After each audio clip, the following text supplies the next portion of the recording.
శ్రీమాత్రే నమః.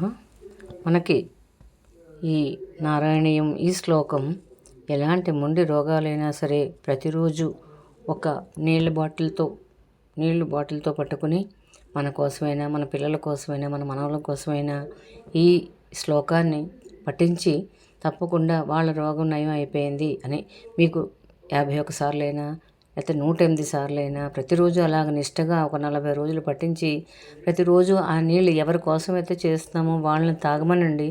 తప్పకుండా ఆ రోగము, ఆ ప్రాబ్లము, ఆ ఆరోగ్య సమస్యలు ఖచ్చితంగా తీరుతాయి. కాబట్టి మీరు కూడా ఇలా పఠించి ఈ శ్లోకాన్ని చక్కటి ఆరోగ్యాన్ని అందరూ పొందుదురుగాక.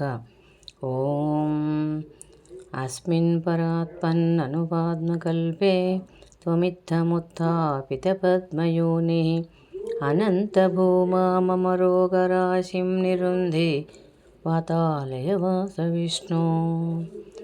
అస్మిన్ పరాత్పన్ననుపాద్మకల్పే త్వమిత్తముత్థాపితపద్మయోనిః అనంతభూమా మమ రోగరాశిం నిరుంధే పాతాళయవాస విష్ణో.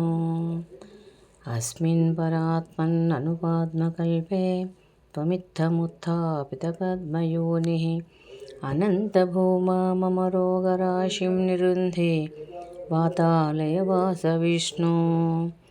అస్మిన్ పరాత్మన్ననుపాద్మకల్పే త్వమిత్తముత్థాపితపద్మయోనిః అనంతభూమా మమ రోగరాశిం నిరుంధే వాతాలయవాస విష్ణు. అస్మిన్ పరాత్మన్ననుపాద్మకల్పే త్వమిత్తముత్థాపితపద్మయోనిః అనంతభూమా మమ రోగరాశిం నిరుంధే పాతాళయవాస విష్ణు. అస్మిన్ పరాత్మన్ననుపాద్మకల్పే త్వమిత్తముత్థాపితపద్మయోనిః అనంతభూమా మమ రోగరాశిం నిరుంధే పాతాళయవాస విష్ణు.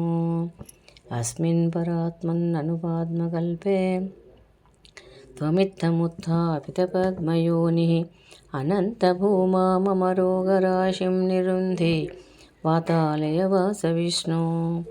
అస్మిన్ పరాత్మన్ననుపాద్మకల్పే త్వమిత్తముత్థాపితపద్మయోనిః అనంతభూమా మమ రోగరాశిం నిరుంధే పాతాళయవాస విష్ణు. అస్మిన్ పరాత్మన్ననుపాద్మకల్పే త్వమిత్తముత్థాపితపద్మయోనిః అనంతభూమా మమ రోగరాశిం నిరుంధే పాతాళయవాస విష్ణు. అస్మిన్ పరాత్మన్ననుపాద్మకల్పే త్వమిత్తముత్థాపితపద్మయోనిః అనంతభూమా మమ రోగరాశిం నిరుంధే పాతాళయవాస విష్ణు. అస్మిన్ పరాత్మన్ననుపాద్మకల్పే త్వమిత్తముత్థాపితపద్మయోనిః అనంతభూమా మమ రోగరాశిం నిరుంధే పాతాళయవాస విష్ణు. అస్మిన్ పరాత్మన్ననుపాద్మకల్పే త్వమిత్తముత్థాపితపద్మయోనిః అనంతభూమా మమ రోగరాశిం నిరుంధే పాతాళయవాస విష్ణు. అస్మిన్ పరాత్మన్ననుపాద్మకల్పే త్వమిత్తముత్థాపితపద్మయోనిః అనంతభూమా మమ రోగరాశిం నిరుంధే పాతాళయవాస విష్ణు. అస్మిన్ పరాత్మన్ననుపాద్మకల్పే త్వమిత్తముత్థాపితపద్మయోనిః అనంతభూమా మమ రోగరాశిం నిరుంధే పాతాళయవాస విష్ణు. శ్రీకృష్ణాయ పరబ్రహ్మణే నమః. నారాయణ అఖిల గురో భగవన్నమస్తే. హరే కృష్ణ అండి.